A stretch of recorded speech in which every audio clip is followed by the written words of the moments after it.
A lot of people buy shotguns for home defense, but then they put them away and they never train them. They don't know what they're doing with their shotguns. I'm Michael Dad with USCCA, and today I'm going to show you a few different tips and tricks to help make you more proficient with your shotgun. We're going to work on reloads.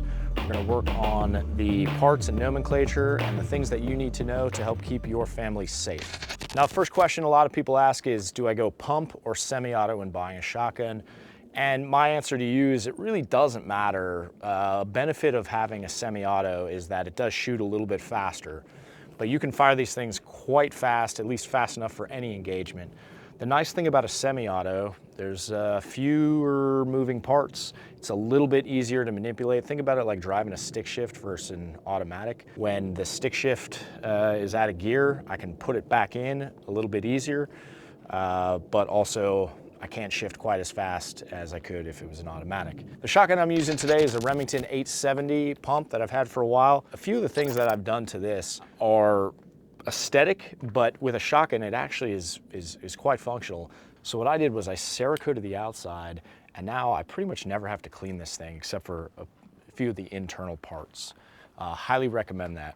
Something that I always recommend before any customization on your shotgun is a caddy.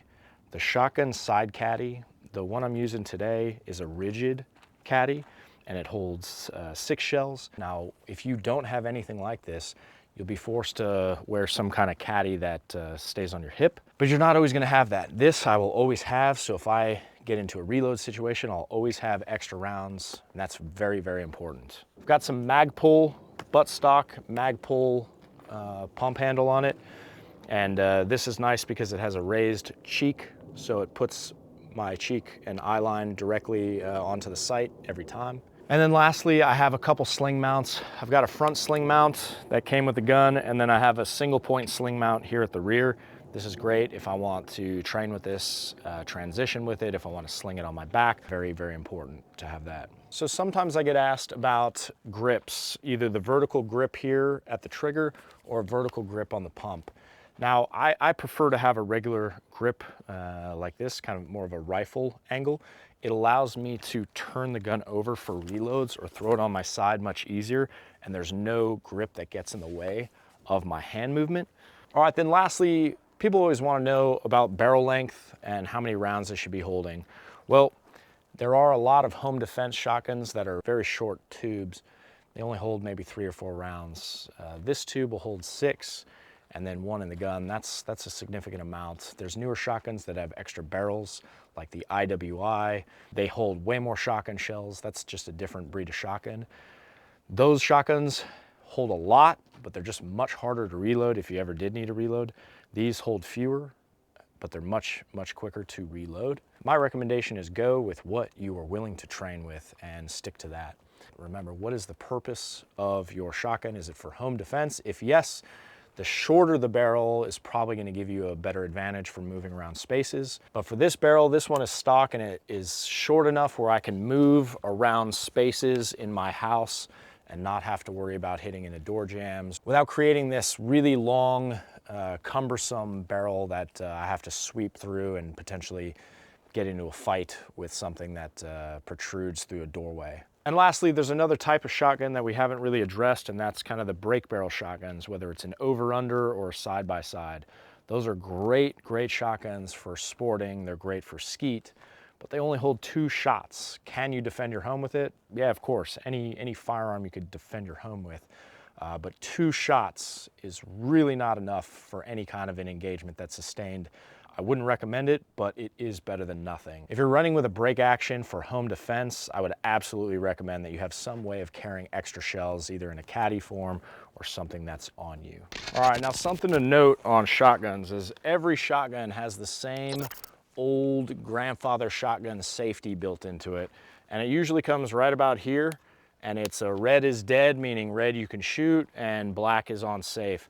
The problem with these safeties is they're in a really inconvenient place. It's counterintuitive to shooting. Like if you're familiar with an AR or a pistol safety, which has a thumb drop, this doesn't have any of that. And most people who don't train, which is most people, they don't know where that safety is, and when they need it, it's not there for them. meaning they go to fire and it doesn't fire.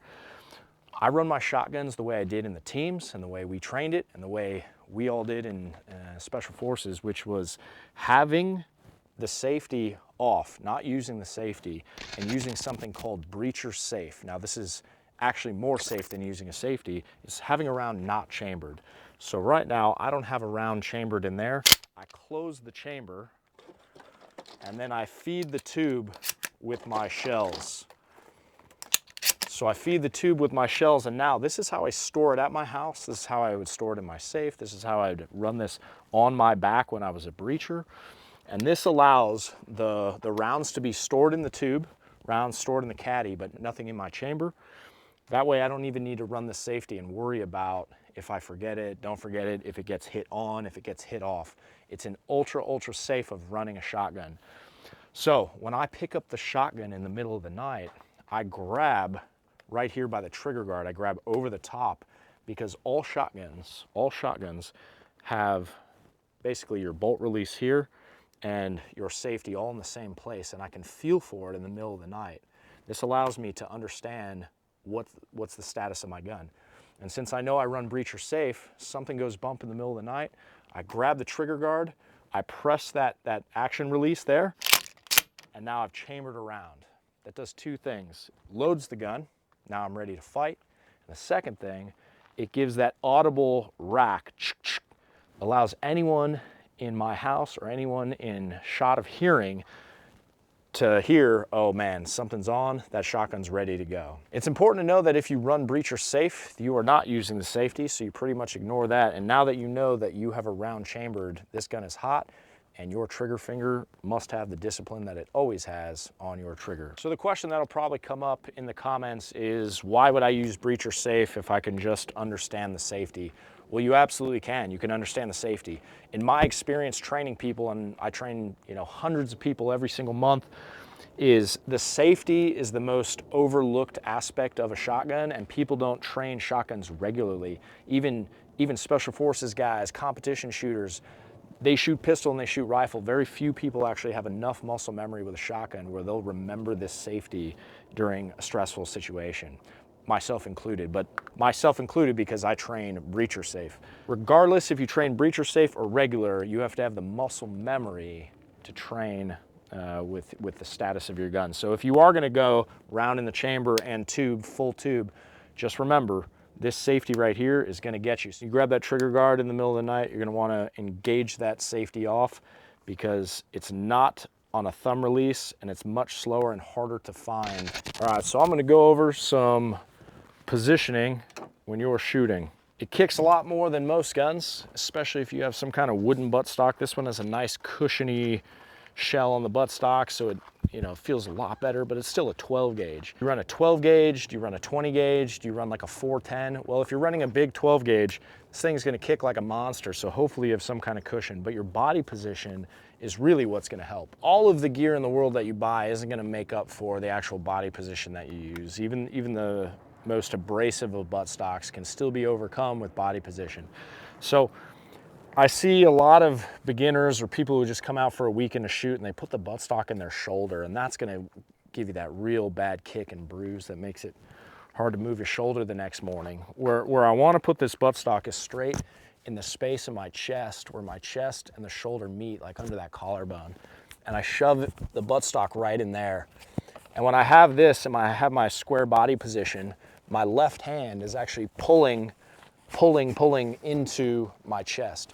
If it's loose in the chest, it's gonna kick and then kick. But if I have it pressed in, it's gonna just send energy into my entire chest and I'm gonna rock. Next is gonna be, anytime I'm shooting a larger caliber bullet, I'm gonna be changing my stance. So from my 9mm stance, which could be as simple as this, I go into a shotgun and I just kick this foot back a little bit.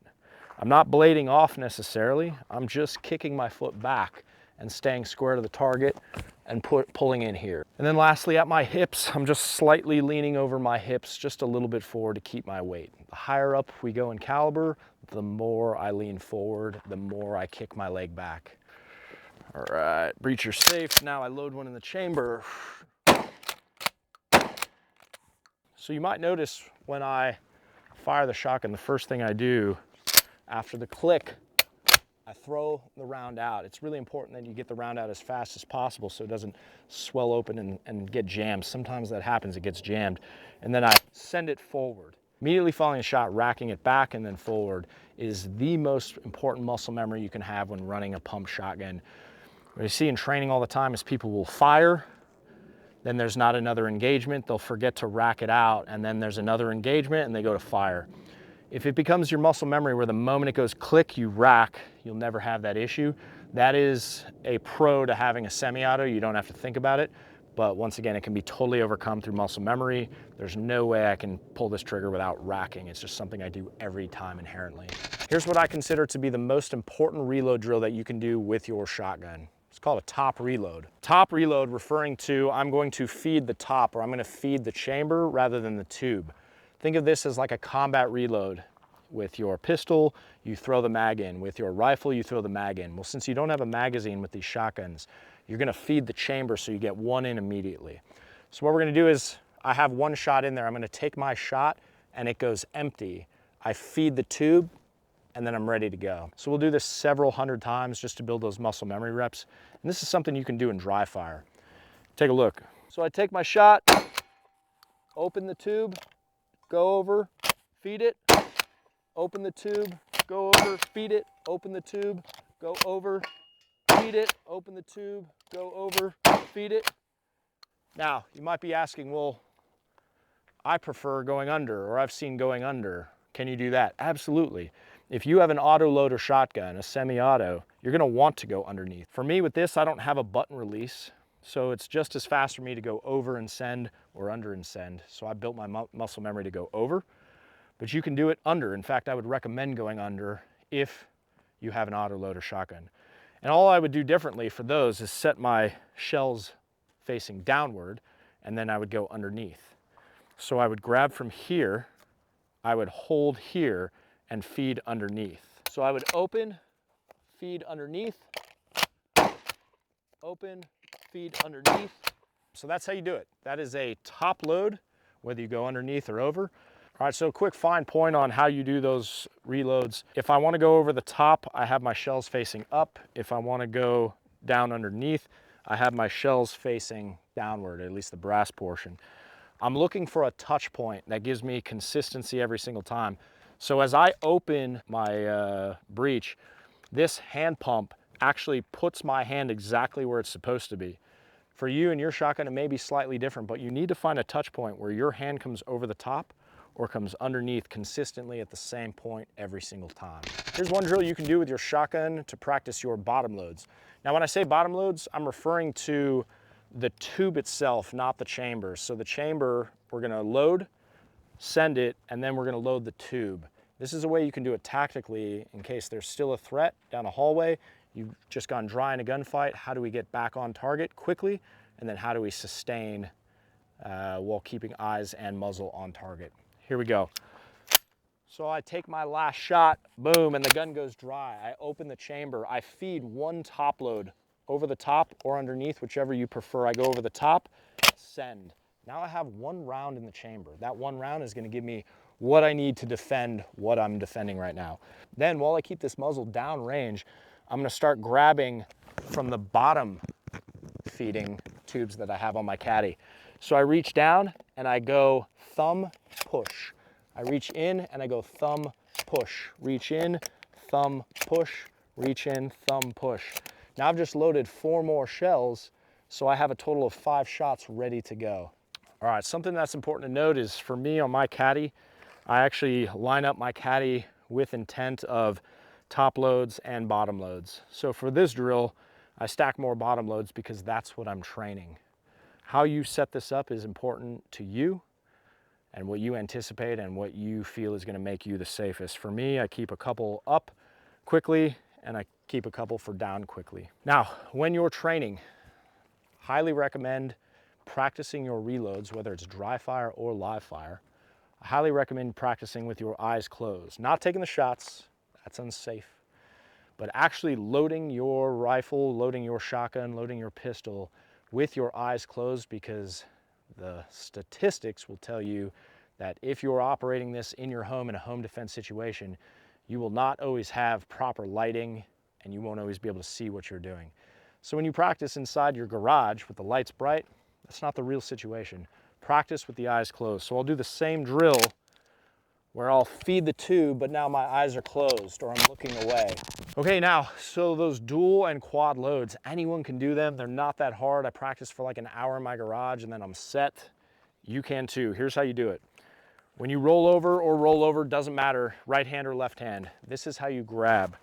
You're gonna grab, we'll start with dual load. I grab my shotgun shells like this, where they're lined up completely next to each other and my thumb is on top of the brass casing. I'm gonna feed into the tube right here, and as I feed, my hands will open, and as you can see here, my hand will start to go flat.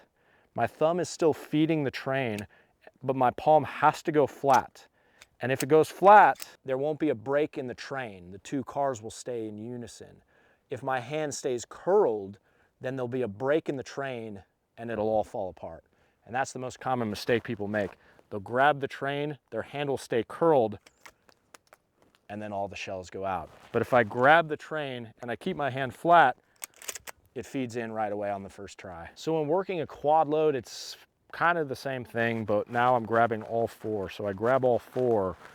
I still have my thumb on the top closest to me. So I grab my thumb on this bottom of the train.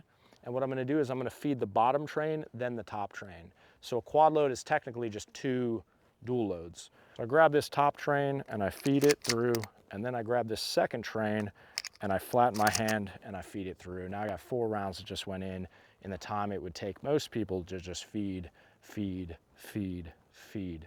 So it's a much faster way of doing it, not necessarily the most tactical way of doing it. When I have something like this is not something I would wear in a gunfight. I liken shotguns to driving a stick shift car. You get to drive it, you have to be the expert, the master of the gun. It's really easy to shoot. It's very challenging to manipulate, whether you run a pump action or you run a semi-auto. It's quite difficult if you don't practice it. Shotguns are incredibly devastating weapons, and they give you a real advantage to somebody who had a lower caliber or no weapon at all. But people buy them, they put them by their bedside, and then you never think about them again. If you're gonna buy a shotgun and you're actually gonna run this thing for home defense, you need to train this. Train it at night, train it in the daytime. You can train it at home with dry fire or on the range with live fire, but you absolutely have to train it. There are lots of debates as to the effectiveness of a shotgun for home defense, whether it's better than or worse than a pistol or a rifle. Firearms are firearms, and they are going to stop people as intended to. Shotguns have a wealth of munitions that you can use, whether you have ceramic ball bearings, you have birdshot, you have buckshot, you have slugs. You have a lot of different things that you can use, so it's a very versatile weapon. I highly recommend it. A few months back, we posted a video where we tested the different munitions against interior walls and exterior walls, and every one of them did well, right? Even birdshot at close distance had like really effective rounds going through walls. So you shouldn't worry about, is the shotgun actually gonna be effective? You should worry about, are you gonna be effective carrying the shotgun and training with the shotgun? If you like what you saw, let us know in the comments section. Also, if you want us to try different weapons, if there's other pistols, rifles, shotguns, or different type that you'd like to see us try, let us know in the comments section. And then let us know what shotguns you run, whether it's semi-auto or pump, and then what kind of setups that you have. There's a lot of gear you can buy, there's a lot of fancy things you can put on your shotgun, but it always comes down to how prepared are you with your training. So remember, continue training, because that's how we move forward and that's how we progress.